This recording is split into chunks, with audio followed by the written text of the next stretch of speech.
Good morning and welcome. It is Thursday, the 28th of April. I am Flatcap Callum and I'm hoping you are all very, very well. Alright, coming up today, standardish kind of a day. We've got the review of yesterday. We've got today's bets. It's a 3/4 stake again. I'm going to go £15. I could have pushed it all to a full stake and I was like, in the end, I've gone 3/4, happy with it.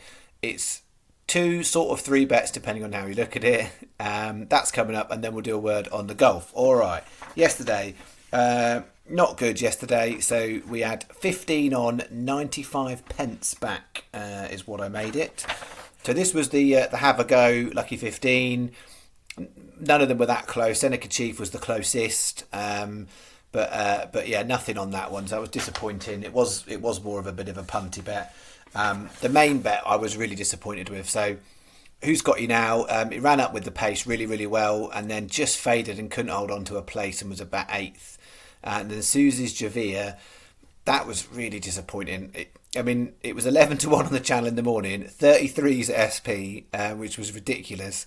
But it just never really quite got going from the back. So I was really disappointed there. The West Awake, similar to Who's Got You Now, it led actually most of the way until just after the second last, and then everything just came straight past it. And then Coropic was third, only SP'd 17 to 2. So yeah, 15 on, 95 pence back. So it wasn't a good day. Where does that leave us? So we're about £18 down this week. So just less than a day's stake. For April, for horse bets, we are down about 1950. So for horse racing, we've got 3 days if we want to try and make a positive month to do it in the next 3 days. So something needs to happen Thursday, Friday, Saturday. It feels like I'd love something to be happening. To be honest, it goes like this, but I just feel like I'm at a point where I think from a channel perspective, could do with a decent win. But you never owed anything, so we'll see what goes on. Off the channel, the last sort of 10 days have been pretty ropey my side as well. So in an ideal world, I'm doing well, the channel's doing well. The channel's not doing great. I'm probably doing worse outside the channel, so there we go. Right, what we got? Today, this is our kind of... it's our first bet, but not our main bet. I wouldn't say it's a bad bet. What I would say, there's not the value is not there. And you used to seeing me put up massive prices. That's not what these are. I think it's a decent enough bet, but there's just not huge value in the prices. So I've got my main bets all Punchestown. This is non-Punchestown. So 3 o'clock Lingfield, Mount Mogan, 11 to 1. It was 18s last night, which was really big. It's a 5-runner race. I think it's got form that says it can win the race. So I'm keeping it in there because I think there's doubts about all the other 4. So Mount Mogan, 11 to 1. And then we've got 405 Lingfield, Perfect Symphony. It's only a shorty there, 9 to 2. I think, that one, I think Sky Bet are actually 4 places on that race. And then 620 Chelmsford, Morag McCulloch, 10 to 1. Sky are 5, most bookies are 4. Definitely don't go near Ladbrokes. I think it's Ladbrokes that are only 3. No, I think it's actually Betfred and William Hill are the ones to watch out for in this race. I'll come to Ladbrokes.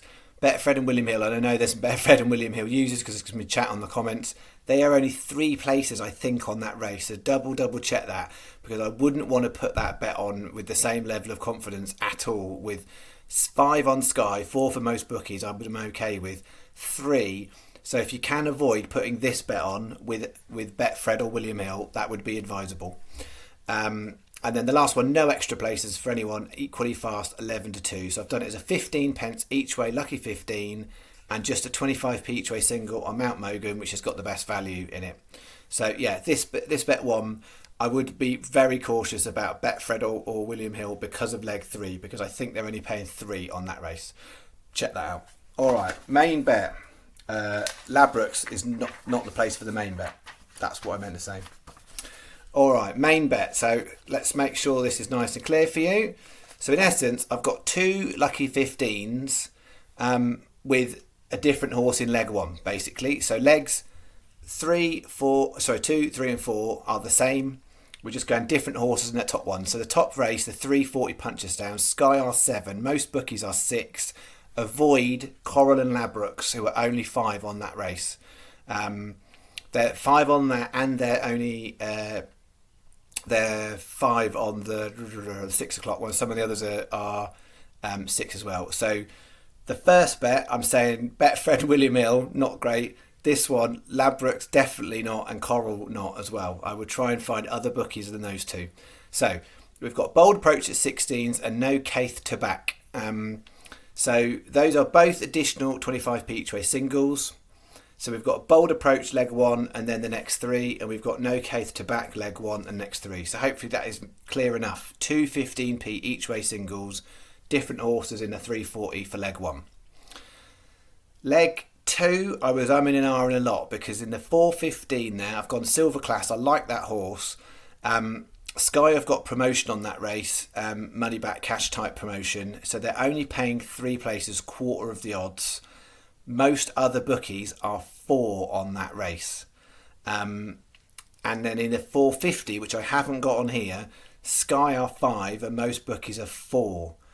So for Sky Bet customers, it might be worth, if you don't like that or you're not feeling my choice there, have a look at the 450 instead. So for Sky Bet only, and I appreciate this is, I'm not trying to make this more complicated than it needs to be, but today particularly is very bookmaker sensitive. That 450 is on Sky for 5 places. I would say is better terms than quarter of the odds 3 places, the 415. I'm keeping it in because I think it's hard to find value in the 450, but 5 places is a good deal. Hopefully that makes sense. I'm trying my best not to be really confusing. Then the 6 o'clock, a great view, 14 to 1, and 7:10 exit to the west, 22 to 1. As I said, 2 15p each way lucky 15s and a 25p each way single. That is what I've got. Any questions about any of the complications I've put there, it's in there. If I haven't mentioned your bookmaker and it's a major bookmaker like Bet365, you're fine. These things don't apply to you, but there's a watch out with Labrooks and Coral on this bet, and a watch out with Betfriend and William Hill on the one before. Okay, but my bets are all on Sky Bet. The other thing I was going to say is I've only taken SP on that one. I should have said that as well, because Sky Bet's odds aren't favourable at the moment because of the promotion they're running. So I'm just going to take SP and hope that the price levels out a little bit. It's about 9 to 1 at the moment, which is a fine price. I happily take that. But I just thought I'd just chance it and see, because I think Sky Bet's prices are a little bit reduced because of their promotion. Okay, that is what I've got. Word on the golf. So we are getting started in the Catalonia Championship. Let me just refresh flash score. So we've got one bet live today, which is Henny Duplessis' first round leader. He's made a decent start. He's through 10, 3 under, 8 to play. So he's definitely in contention. He owes us no favours. Friend of the channel, Henny Duplessis, I hope you all appreciate. But clearly it's always a risk when you've backed someone a few times, you haven't backed them, and then today we've got him for first round leader but haven't got him in the tournament. So keep our fingers crossed on Henny doing us a favour again. And then outside of that, Angel Hidalgo, which is the one I said if I could have one single bet on a golfer, it would be him for this weekend. He's made a really decent start. He's 2 under through 6. And then Zanotti and Walters about mid-pack, and Chester's started well with a birdie and he's hit 3 bogeys now on the back 9, which is his first 9, if that makes sense. So he's dropped back a bit. So we need Ashley to improve. But for today, all eyes on Henny Duplessis, friend of the show. All right, that's what I've got. Tomorrow is more Punchestown, but there's only one handicap tomorrow. And there's all sorts of interesting meetings, whether that equates to value, because this week there's been a lot of racing, but not a lot of value, I would say. So it's a busy day tomorrow, but I'm not quite sure how that's going to convert into bets on the channel yet. Anywho, let's hope we have a nice, decent day today. I'm going to send some positive vibes through the screen. You enjoy your day, I'll enjoy mine. I'll see you in the morning, come rain or shine, or whatever that is. Thanks. I'll stop there. Bye.